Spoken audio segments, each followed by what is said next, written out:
Bismillahirrahmanirrahim. Assalamualaikum warahmatullahi wabarakatuh.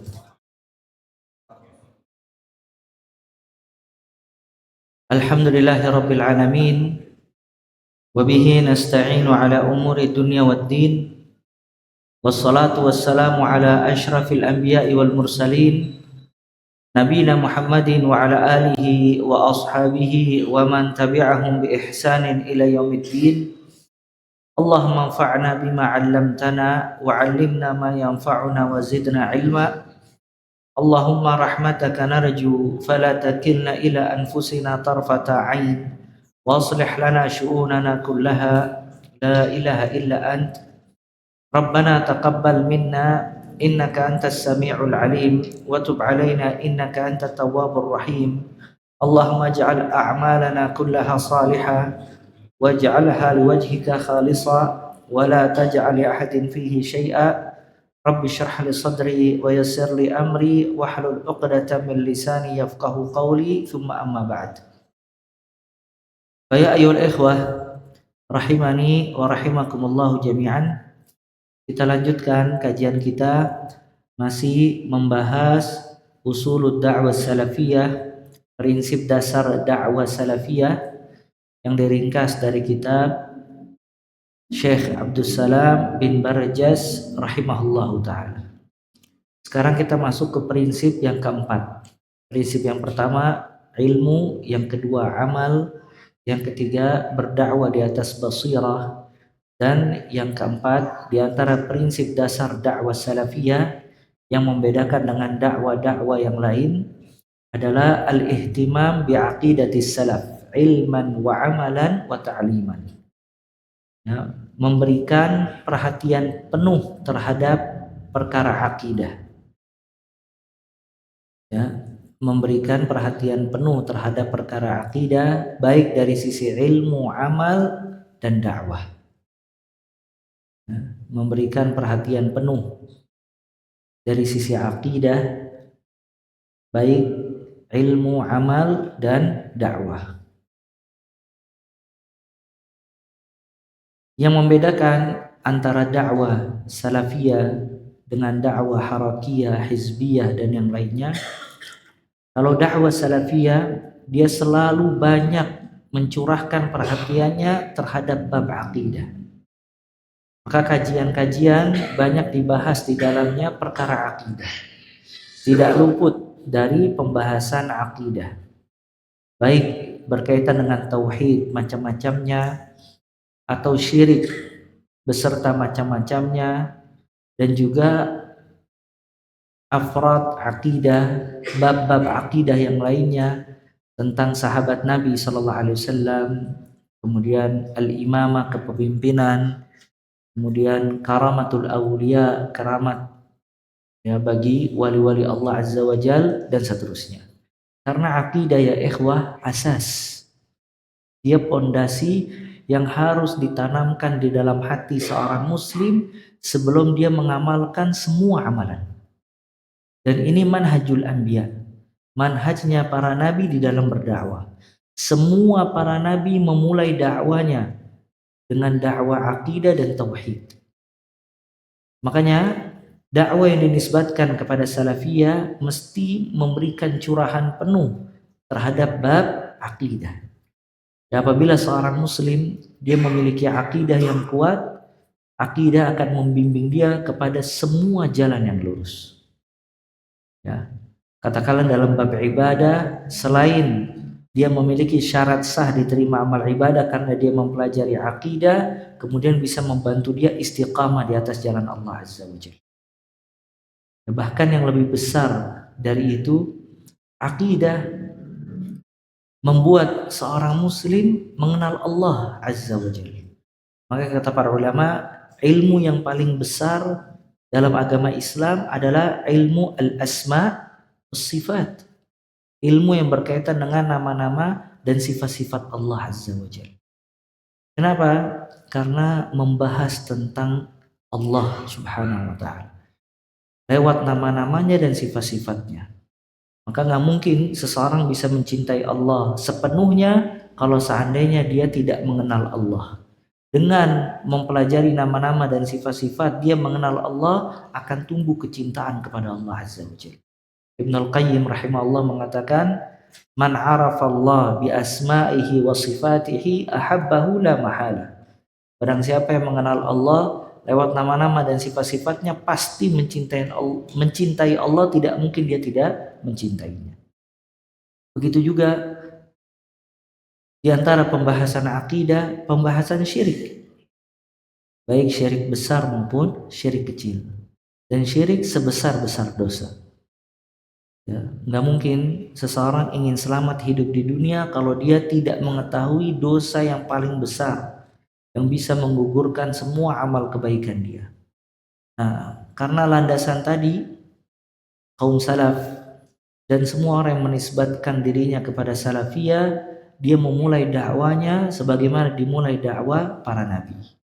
Nah, makanya di akhir-akhir ini banyak sekali pembahasan-pembahasan akidah yang sudah mulai luntur dan juga hilang. Ya, kalau dakwah-dakwah harakah atau dakwah-dakwah hizbiyah, dia banyak membahas di luar akidah karena mereka khawatir kalau membahas akidah akan terjadi perpecahan. Mereka ingin menggabungkan semua sekte dan ingin menjadikan semua manusia senang dengan mereka dan gabung dengan mereka.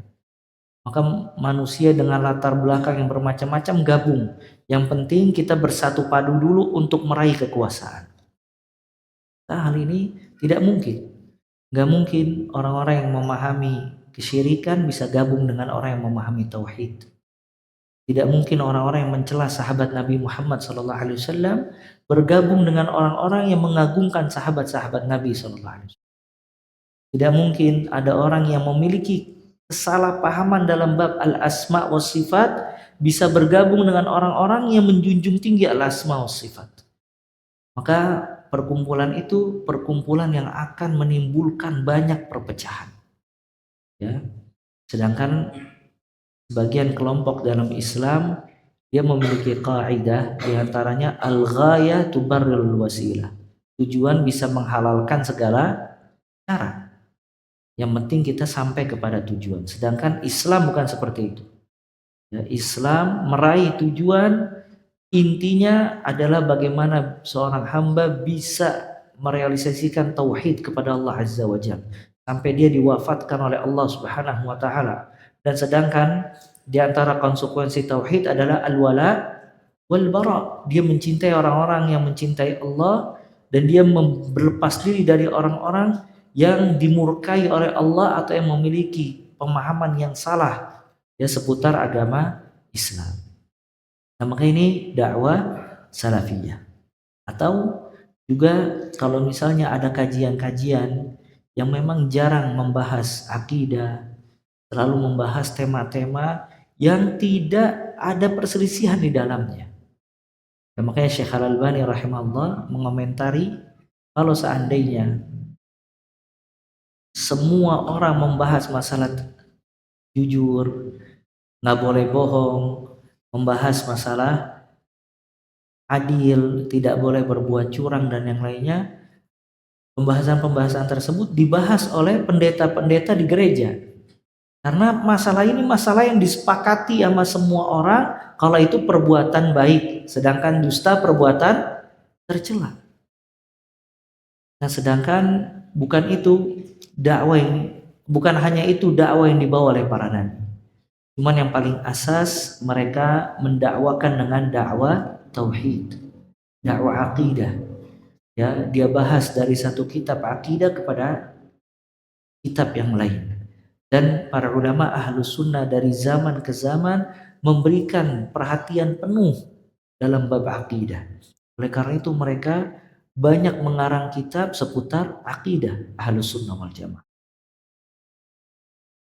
Seperti di kitab-kitab hadis ada bab-bab yang berkaitan dengan akidah. Di Sahih Bukhari ada kitab Tauhid, di Sahih Muslim dan yang lain-lain.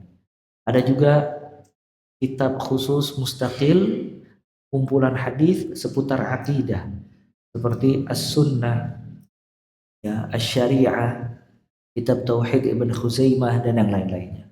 Ada juga para ulama mengarang kitab-kitab akidah. Di situ dia memberikan poin-poin penting seputar akidah Ahlus Sunnah wal Jamaah. Seperti akidah Tahawiyah, akidah Wasatiyah, Syarhus Sunnah dan yang lain-lainnya. Usulus Sunnah milik Imam Ahmad dan yang lainnya. Ini menunjukkan kalau ulama dari satu zaman ke zaman yang lain, mereka benar-benar perhatian terhadap bab akidah. Maka jangan sampai seorang muslim dia hidup tapi bodoh terhadap akidahnya. Dan kalau antum perhatikan ya ikhwah, sebab rusaknya manusia dan lemahnya dia karena lemahnya akidah. Dia masuk, nasallallahu alafiyah, dalam dosa syahwat karena lemah akidah. Dia masuk dalam dosa syubhat karena lemah akidah. Dia cepat terpengaruh karena lemah akidah. Maka orang kalau lemah akidah nggak ada prinsip yang kuat. Sedangkan di antara pembahasan akidah menjelaskan hakikat keberadaan dia di atas muka bumi untuk menegakkan ibadah dengan tauhid kepada Allah Azza wa Jalla. Sebab manusia kurang bergantung kepada Allah dan banyak bergantung kepada makhluk karena lemahnya akidah. Banyak orang terjerat riba misalnya karena sebab akidah dan seterusnya. Maka di sini pentingnya seseorang memiliki asas yang kuat, ya, dengan menanamkan pada dirinya akidah yang kuat. Dan ini pernah kita bahas sebagaimana Allah Ta'ala di dalam Al-Quran menggambarkan akidah dan tauhid kasyajaratin tayyibatin asluha thabit wa far'uha fis sama. Kalimat tauhid la ilaha illallah, pembahasan akidah digambarkan oleh Allah kasyajaratin tayyibah, seperti pohon yang bagus. Akarnya kuat di bawah tanah dan batangnya menjulang tinggi ke langit. Seorang muslim kalau dia memiliki prinsip yang kuat dari bab akidah seperti pohon yang kuat. Akarnya kuat, batangnya kuat, daunnya lebat berbuah. Maka dia menjadi seorang mukmin yang prinsip hidupnya jelas, menjalani kehidupan dengan sesuai aturan Allah Azza wa Jal, tidak terombang-ambing dengan syahwat dan syubhat. Kalaupun dia terjatuh dalam lubang dosa, dia cepat kembali lagi dan bertaubat kepada Allah Azza wa Jalla. Itu diantara buah apa? Akidah. Dan seseorang yang mentauhidkan Allah Azza wa Jalla, ya ikhwah, kalaupun dia berbuat dosa, maka tauhid sebab menggugurkan dosa pada hari kiamat kelak. Semakin kuat tauhidnya, semakin banyak dia mendapatkan takfir as-sayyi'at, pengguguran dosa. Makanya kasihan orang yang tidak memiliki akidah dan tidak mempelajari tauhid dengan benar. Sedangkan tauhid sebab terbesar pengampunan dosa. Salat bisa mengampuni dosa, sedekah bisa mengampuni dosa, birrul walidain bisa mengampuni dosa, umrah bisa mengampuni dosa, haji bisa mengampuni dosa. Cuman amalan yang paling besar untuk bisa mendapatkan ampunan Allah pada hari kiamat itu adalah tauhid. Enggak ada sebesar tauhid. Disebutkan dalam hadis yang diriwayatkan oleh Imam At-Tirmidzi,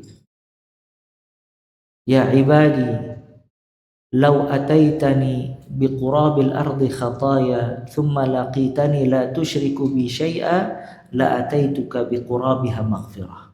Wahai hamba-hambaku, kalau seandainya engkau berjumpa kepadaku, maksudnya pada hari kiamat, membawa dosa seluas bumi. Dosa apa seluas bumi? Tsumma laqitani la tusyriku bi syai'a. Kemudian engkau berjumpa kepadaku, tidak berbuat syirik kepadaku dengan sesuatu apapun juga. Murni tauhidnya, ikhlas, tidak tercampur dengan syirik. Maka kata Allah Azza wa Jalla, la ataituka biqurabiha maghfirah. Niscaya aku akan memberikan kepada engkau seluas bumi ampunan. Ya.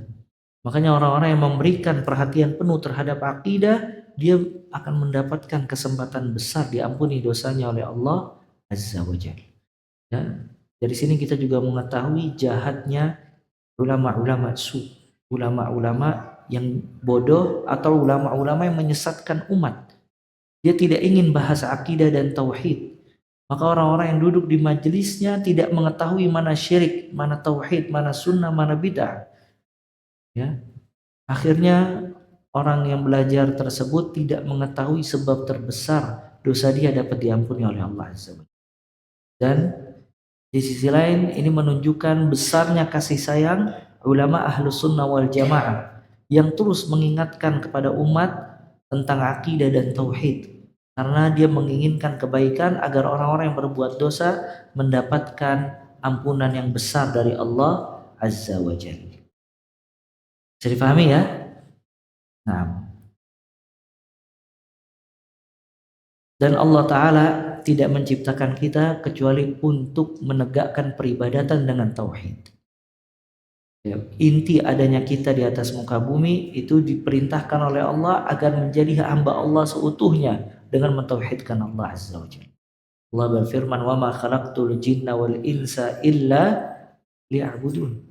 Tidaklah aku ciptakan jin dan manusia melainkan untuk beribadah kepadaku. Dan Allah Ta'ala tidak mengutus para rasul dan tidak menurunkan kitab-kitab melainkan untuk merealisasikan tauhid. Ya. Di antara dalil bahwasannya prioritas dakwah tauhid diutamakan dari yang lain, yang pertama surat An-Nahl ayat 2. Allah Ta'ala berfirman pentingnya dakwah tauhid. Yunazzilul malaikata birruhi min amrihi ala man yasha'u min ibadi an anziru annahu la ilaha illa ana fattaqun. Para malaikat Allah Ta'ala mengutus malaikat dengan wahyu atas perintah Allah kepada siapa saja yang Allah kehendaki dari hamba-hambanya, dan diperintahkan oleh Allah untuk memperingatkan manusia tentang la ilaha illa ana, tiada Tuhan yang berhak disembah melainkan aku, fattaqun, maka bertakwalah kepadaku. Kemudian Allah berfirman tentang dakwanya para nabi dalam surat Al-Anbiya ayat 25. Allah berfirman, "Wa ma arsalna min qablika min rasulin illa nuhi ilaihi annahu la ilaha illa ana fa'budun." Dan kami tidak mengutus dari sebelum kamu wahai Muhammad dari seorang rasul melainkan kami wahyukan kepadanya la ilaha illa ana fa'budun, tiada Tuhan yang berhak disembah melainkan aku, maka sembahlah aku. Dan Allah berfirman dalam surat An-Nahl ayat 36. Walaqad ba'atsna fi kulli ummatin rasulan an i'budullaha wajtanibut taghut. Kami telah mengutus di setiap umat seorang rasul agar menyembah Allah dan menjauhi taghut. Ya, ayat ini menunjukkan tentang inti dakwah para nabi, yaitu disuruh untuk menyembah Allah dan menjauhi taghut. Dan perintah pertama di dalam Al-Qur'an di dalam surat Al-Baqarah ayat 21 perintah tentang tauhid. Kata Allah Azza wa Jalla, "Ya ayyuhan nas u'budu rabbakum." Wahai segenap manusia, sembahlah Rabb kalian. Alladzi khalaqakum walladzina min qablikum la'allakum tattaqun. Dan semua para nabi dan para rasul memulai dakwanya dengan dakwah apa, ya ikhwah? Dakwah tauhid. Ya, kalau antum baca di dalam surat Al-A'raf, dakwanya Nabi Hud, dakwanya Nabi Saleh, dakwanya Nabi Nuh dan yang lainnya, mereka semua berkata kepada kaumnya, "Ya qaumi u'budullaha." Wahai kaumku, sembahlah Allah. "Malakum min ilahin ghairuhu." Sesungguhnya kalian tidak memiliki Tuhan selainnya. Dan ini Nabi Muhammad SAW tinggal di kota Mekah 13 tahun. Tidak ada yang diseru oleh Nabi SAW melainkan tauhid. Ya, sedangkan salat itu diturunkan pada Isra dan Mi'raj 2 tahun sebelum keberangkatan hijrah Nabi Muhammad SAW. Ini menunjukkan pentingnya dakwah tauhid. Sampai di akhir hayat Nabi SAW terus mendakwakan tauhid. Ya. Nah, makanya tauhid ya prioritas utama di dalam berdakwah. Bukan berarti ya ikhwah kita tidak membahas yang lain. Selama itu ilmiah boleh. Cuma jangan sampai seseorang yang ta'lim, yang belajar agama, dia pintar bab fikih tapi dia bodoh bab akidah. Berapa banyak orang belajar fikih Apalagi sekarang misalnya lagi rame fikih madhab Syafi'i, tapi akidahnya Asy'ariyah dia. Subhanallah, dia pelajari detail tentang takbir, tentang sujud, tentang ruku, kadang dengan semua khilaf ulama, tapi dia bodoh tentang Rabbnya yang dia sembah ketika sholat. Padahal akidah yang kuat itu bisa menjadikan amalan kecil jadi apa? Besar. Dan akidah yang lemah, amalan besar bisa menjadi, sebagian orang mempelajari misalnya bab akhlak, ditekankan sama dia terus akhlak. Dia memberikan perhatian penuh supaya berakhlak sesama manusia, tapi dia sendiri tidak beradab kepada Allah Azza wa Jalla. Dia mempermainkan nama-nama dan sifat-sifat Allah Subhanahu wa taala. Maka ini kesalahan di dalam berdakwah. Ya. Dakwah yang benar dan prinsip dasar dakwah salafiyah selalu membahas tentang masalah akidah. Ya. Walaupun kadang dia bahas ibadah, fikih dan yang lainnya, tapi pembahasannya tidak pernah luput dari permasalahan akidah. Makanya orang yang menguasai satu bidang ilmu, tapi kalau bab akidah lemah, dia kadang bisa banyak kesalahan di dalam menguraikan permasalahan agama. Dia menguasai fikih luar biasa, tapi akidahnya lemah, bahkan ada kesalahan. Nanti dia akan mengutarakan pendapat-pendapat yang salah seputar akidah. Dia menguasai tafsir, tapi dia ada kesalahan dalam bab akidah. Maka dia akan menjelaskan kebobrokan akidah dan kesalahannya, dan seterusnya. Ya, karena akidah tidak bisa dilepas dalam kehidupan seorang muslim. Ya. Dan yang mempelajari akidah ya ikhwah, itu sebab mendapatkan hidayah yang sempurna dari Allah Azza wa Jalla. Justru kalau dia belajar akidah, maka akidah yang benar itu akan membuka pintu hidayah yang besar buat dirinya. Dengan dia mempelajari akidah dapat membantu memahami fikih, akhlak dan yang lainnya. Ya, karena Allah berfirman, alladzina amanu wa lam yalbisu imanahum bidzulm ulaika lahumul aman wa hum muhtadun. Orang-orang yang beriman dan tidak mencampur adukan keimanannya dengan kezaliman, mereka mendapatkan keamanan dan mereka yang diberikan petunjuk oleh Allah Azza. Itu difirmankan oleh Allah dalam surat Al-An'am ayat 82. Bahwasanya akidah yang benar dan tauhid itu sebab mendapatkan hidayah Allah Azza wa Jalla.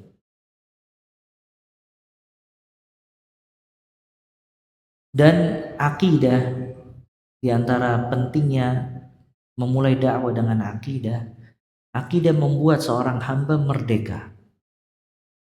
Apa maksudnya ya ikhwah? Membuat seseorang merdeka. Maksudnya dia tidak menjadi budak manusia, tidak menjadi budak dunia, tidak menjadi budak syaitan, tidak menjadi budak syahwat, tapi dia menjadi hamba siapa? Allah Azza wa Jalla. Syekh Abdul Rahman As-Sa'di rahimahullah, beliau mengatakan annahu yuharrir al-'abd min riqqil makhluqin wa ta'alluq bihim wa khawfihim wa rajaihim wal 'amali ajlihim wa hadha wal 'izzul haqiqi wasyarafil 'ali.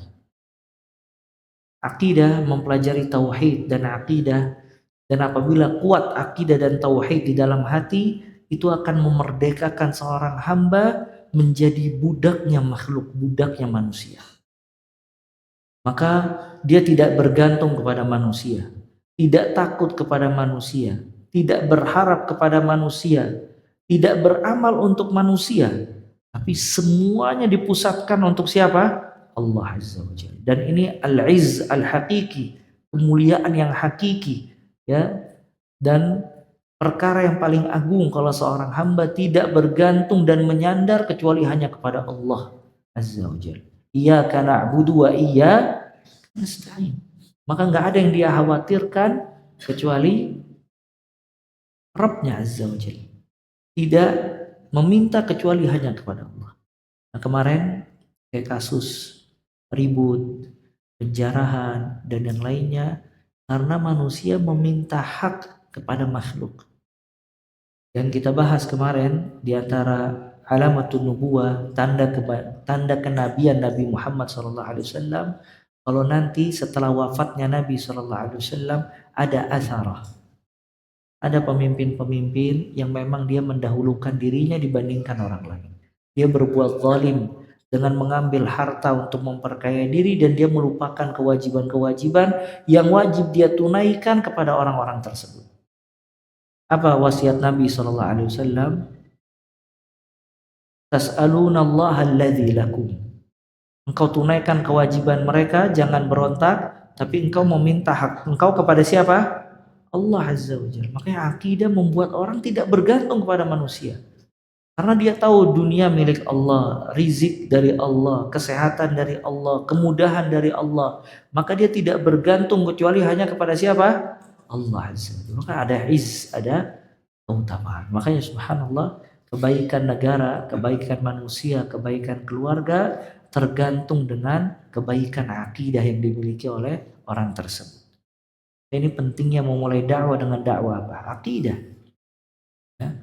Makanya kenapa di zaman Nabi SAW orang berada di atas kebaikan? Karena semua orang memahami akidah yang benar.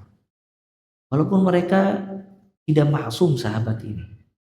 Cuman sahabat dia mengenal Allah Azza wa Jalla melebihi ya orang lain. Ya. Dan dia mempelajari wahyu Allah Azza wa Jalla. Dan dia mentauhidkan Allah, tidak berbuat syirik. Sampai seorang budak saja dia tahu di mana Allah Subhanahu wa taala. Kalau seandainya budak yang waktunya terbatas milik tuannya, nggak bisa ngaji setiap hari, nggak bisa belajar setiap hari, bagaimana orang yang merdeka di zaman Nabi Muhammad sallallahu alaihi wasallam? Ya. Nah, ini pentingnya memulai dakwah dengan dakwah akidah. Kemudian juga kata nasihat dari Syekh Abdul Salam, fal wajibu 'ala du'at ila Allah an ya'tanu bi amri tauhid. Maka kewajiban bagi orang yang berdakwah di jalan Allah, dia memberikan perhatian penuh kepada tauhid. Ya, dan di antara perkara yang paling membuat hati ini sedih, banyak orang-orang di zaman sekarang yang mengatakan, kenapa kita hanya membahas tauhid? Kita tidak membahas tentang urusan-urusan kaum muslimin, sedangkan kaum muslimin ditindas di mana-mana. Ya, masjidnya dihancurkan, darahnya ditumpahkan dan yang lainnya. Kenapa masih kita bahas terus tauhid, tidak bahas permasalahan tersebut? Kemudian beliau mengatakan, ya, jangan lupa kalau Nabi Ibrahim alaihissalam dia berdoa kepada Allah, wa junubni wa baniya an na'budal asnam. Lihat Ibrahim Khalilullah, kekasih Allah Azza wa Jalla. Cuman masih berdoa kepada Allah, ya Allah jauhilah aku dan anak keturunanku dari menyembah patung berhala. Dan ini Ibrahim, ya, tapi masih takut dari berbuat syirik. Makanya kata Ibrahim At-Taimi rahimahullah, wa man ya'man asy-syirik ba'da Ibrahim. Siapa yang lebih aman dari perbuatan syirik setelah Ibrahim alaihissalam? Sedangkan Ibrahim masih takut dia dan anak keturunannya jatuh di lubang kesyirikan. Karena kita tidak ditugaskan oleh Allah untuk memperhatikan masalah yang besar. Masalah yang besar ada orang-orang yang mengurus masalah tersebut. Ya, tapi kita setiap individual diwajibkan oleh Allah Azza wa Jalla untuk mengamalkan tauhid, mempelajari akidah, menyelamatkan diri kita dan keluarga dari perbuatan syirik. Dan subhanallah, Syekh Muhammad ibn Abdul Wahhab rahimahullah mengatakan tentang kisah Nabi Musa alaihissalam. Nabi Musa meminta kepada Allah, ya Rabb alimni syai'an adzkuruka wa ad'uka bih. Wahai Allah, ajarkanlah kepada aku sesuatu yang aku bisa mengingat kamu dan berdoa kepada kamu. Maka Allah berkata, ya Musa, qul la ilaha illallah. Wahai Musa, ucapkanlah la ilaha illallah. Kata Syekh Muhammad bin Abdul Wahhab, lihat, Nabi Musa masih diingatkan oleh Allah tentang apa? Tauhid. Sedangkan Nabi Musa kalimullah yang diajak bicara oleh Allah Azza wa Jalla. Masih diingatkan oleh Allah tentang tauhid. Ya, sampai kata beliau, fihi annal anbiya'a yahtajuna litanbih ala fadli la ilaha illallah. Sesungguhnya para nabi masih butuh diingatkan tentang keutamaan la ilaha illallah. Makanya ini semua menunjukkan ya pentingnya mempelajari akidah, memberikan porsi yang banyak, dan termasuk di antara dakwah salafiyah ya, dia selalu menjelaskan tentang akidah salaf, baik dari perkataan, perbuatan, dan dakwah. Jadi salah kalau orang berdakwah bahasnya akhlak terus-menerus tapi dia melupakan akidah. Dan juga salah kalau dia pembahasannya tazkiyatun nufus tapi dia melupakan akidah. Dan tidak sesuai dengan manhajul anbiya, manhajnya para nabi. Kalau dia pembahasan muamalah tapi dia meninggalkan akidah, harus memberikan porsi akidah yang jauh lebih besar ya, dan memberikan perhatian penuh terhadap akidah. Nah, mungkin kita cukupkan sampai di sini, semoga bermanfaat. Ya, masih ada waktu 10 menit. Kalau seandainya ada pertanyaan, tafadhal. Sallallahu alaihi wasallam rasulika Muhammad wa akhiru da'wana anil hamdulillahi rabbil alamin. Nah, tafadhal kalau ada pertanyaan sebelum ditutup. Nah, kalau nggak ada kita cukupkan sampai di sini. Kita tutup dengan kafaratul majlis. Subhanakallah bihamdik, asyhadu an la ilaha illa anta astaghfiruka wa atubu ilaik. Wa sallallahu alaihi wasallam ala abdika rasulika Muhammad wa akhiru da'wana alhamdulillahi rabbil alamin. Tsumma assalamu alaikum warahmatullahi wabarakatuh.